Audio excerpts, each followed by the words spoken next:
Hey, YouTube. The reason why I'm doing this message is to show how sin has cultivated itself in our everyday life.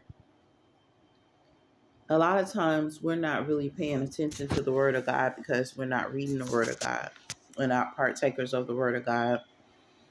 Even as ministers or people of God, sin has begun to cultivate itself into our religion, into our lives, into our everyday being. And it's considered the norm. It's normal for you to do this, or it's regular. I mean, nowadays you rarely ever hear a young person say, hey, I'm not sexually active, because it is normalized for them to be sexually active. Or it's rare to hear people say, I'm not involved in certain things and that's sinful. I don't want to have anything to do with it, because certain sins are normalized, it's being cultivated. And when we cultivate, this is the growing of weeds, and this is the growing of tares, and this is the growing of switches, which is sin. And what's happening, the enemy, the adversary, he's cultivating this lifestyle for us so that we can't receive God, so that God cannot accept us. I always tell people, you're expecting God to accept you in sin, but when are you going to get rid of it? When are you going to say, I don't want to partake in this anymore. I don't want anything to do with this type of lifestyle anymore. Certain things are not of me. I know who I am. I know what I stand for. I know how I want to be perceived. And certain things are not of me.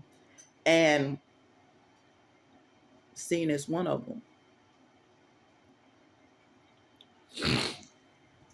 When you begin to wake up to the fact that now to live a holy lifestyle is a rebellion, it is a rebellion in which you will go into warfare for. I have so many young people coming to me saying, hey, I'm changing my life. I want to change my life. But they don't understand, the moment that they picked up that Bible, they made a choice to serve God, and they're running into a warfare. The warfare starts where the enemy wants you ignorant. If you are naive and you are ignorant, it is easy to pull things over on you.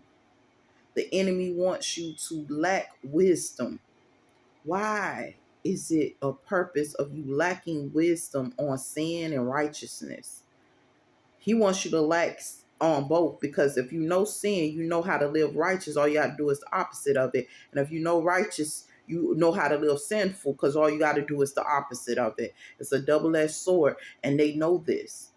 So guess what? They don't want you to have wisdom on sin. They don't want you to have wisdom on righteousness, because for you to obtain both, or just know one of them, you know both. And the enemy is starting a warfare. The moment the young men and the young women are picking up the word of God, they start a warfare. And the warfare that they go into has strongholds and shackles to it. So if you choose to sit up there and go into this warfare and you're not prepared, but you're pleasantly ignorant, you may be a while there in those shackles. You may be a while there breaking strongholds and yokes, because you were ill prepared to enter into that situation to begin with. And that's how the enemy wants us: ignorant, naive, unknowledgeable, because it's easier to pull the wool over somebody's eyes who does not know God. So in this season, I tell you guys, pick up the word of God, and don't get mad because you're going through growing pains. Don't get mad when you have to go into warfare, because you got to remember, Yolanda didn't lie when she said, this battle is not yours, it's the Lord's. You will win. Trust God always. Be wise. be vigilant, and put God first.